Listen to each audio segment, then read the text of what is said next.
அன்பார்ந்த நலம் தரும் ஜோதிடம் சேனல் நண்பர்களே, அனைவருக்கும் வணக்கம். இன்று நாம் காண இருப்பது பணப்பழக்கம். ஒருவருக்கு கையில் பணப்பழக்கம் எப்போதும் இருந்து கொண்டே இருக்கும் அந்த நபர், அந்த ஜாதகக்காரர், ஜாதக ஜோதிடத்தில் யார் என்று பார்க்கலாம். ஒருவருக்கு பண நடமாட்டம், பொருளாதாரம், எப்பொழுதும் கையில் பணம் பொருள் கொண்டே இருக்கும்.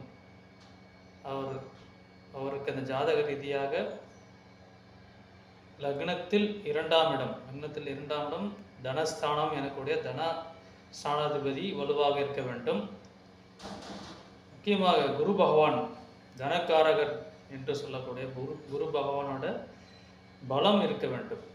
ஆகவே குரு பகவான் 6, 8, 12 மறைவு ஸ்தானம் இல்லாமல் கேந்திரத்தில் 4, 7, 10 இருந்து, அதேபோல்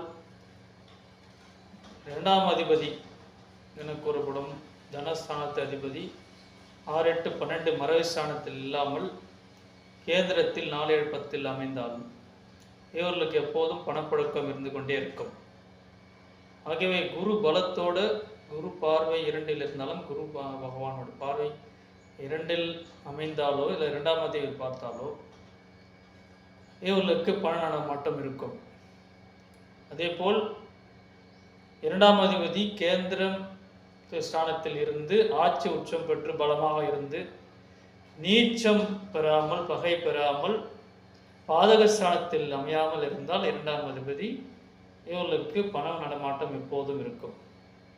அதேபோல் குரு பகவான் 6, 8, 12 மறைந்து பாதகஸ்தானத்திலிருந்து நீச்சம் அடைஞ்சாலோ இவர்களுக்கு பணம் வந்தாலும் செலவு ஆகிக்கொண்டே இருக்கும். அதாவது பணம் ஒரு பக்கம் வந்தாலும் கையில் பணம் இருக்காது, எப்பொழுதும் செலவு ஆகிட்டே இருக்கும். வரவும் இருக்கா, செலவு இருக்காது, இப்படியே போயிட்டே இருக்கும். ஏனென்றால் குரு பகவான் தான் தனக்காரகன், முக்கியமாக பலமாக இருக்கும். மறைவு ஸ்தானத்தில் நீசம் பெற்றிருந்தால் இவர்களுக்கு வருமானம் ஒரு வகையில் வந்தாலும் அது செலவு அதிகமாகிட்டு இருக்கும்.